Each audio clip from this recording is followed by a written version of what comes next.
CPIM സംസ്ഥാന സമ്മേളനത്തിൽ മുഖ്യമന്ത്രി അവതരിപ്പിച്ച നവകേരള രേഖയിൽ വിയോജിപ്പുകൾ ഉണ്ടായിരുന്നതായി പാർട്ടി മുഖപത്രം. പരമ്പരാഗത മേഖലകളെ സംരക്ഷിക്കണം എന്ന് പ്രതിനിധികൾ ആവശ്യപ്പെട്ടതായി പീപ്പിൾസ് ഡെമോക്രസിയിലെ റിപ്പോർട്ടിൽ പറയുന്നുണ്ട്. സമഗ്രമായ ചർച്ചകൾക്ക് ശേഷമേ നയരേഖ നടപ്പാക്കൂവെന്ന് മുഖ്യമന്ത്രി വ്യക്തമാക്കിയെന്നും റിപ്പോർട്ടിൽ പറയുന്നു. കൊല്ലം സംസ്ഥാന സമ്മേളനത്തിൽ മുഖ്യമന്ത്രി പിണറായി വിജയൻ അവതരിപ്പിച്ച നവകേരളത്തെ നയിക്കാൻ പുതുവഴികൾ എന്ന രേഖയെക്കുറിച്ച് പ്രതികരിക്കാൻ CPIM കേന്ദ്ര നേതാക്കൾ തയ്യാറായിരുന്നില്ല. എന്നാൽ നവകേരള രേഖയിൽ വിയോജിപ്പുണ്ടായി എന്ന് CPIM മുഖപത്രം പീപ്പിൾസ് ഡെമോക്രസിയിലെ റിപ്പോർട്ടിൽ തന്നെ പറയുന്നു. 7 സ്ത്രീകൾ ഉൾപ്പെടെ 27 പ്രതിനിധികൾ ചർച്ചകളിൽ പങ്കെടുത്തു.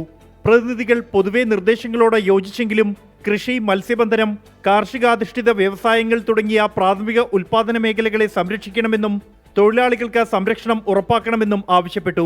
രേഖ നടപ്പാക്കും മുമ്പ് പൊതുജനവിശ്വാസം നേടണമെന്നും നിർദ്ദേശമുയർന്നു. സമഗ്രമായ ചർച്ചകൾക്ക് ശേഷമേ നയരേഖ നടപ്പാക്കൂ എന്ന് മുഖ്യമന്ത്രി അറിയിച്ചു. പിന്നാക്ക വിഭാഗങ്ങളുടെ താൽപ്പര്യങ്ങൾ പൂർണ്ണമായും സംരക്ഷിക്കപ്പെടുമെന്നും മുഖ്യമന്ത്രി ഉറപ്പു നൽകിയെന്നും പീപ്പിൾസ് ഡെമോക്രസിയിലെ റിപ്പോർട്ടിൽ പറയുന്നു. 24 ഡൽഹി.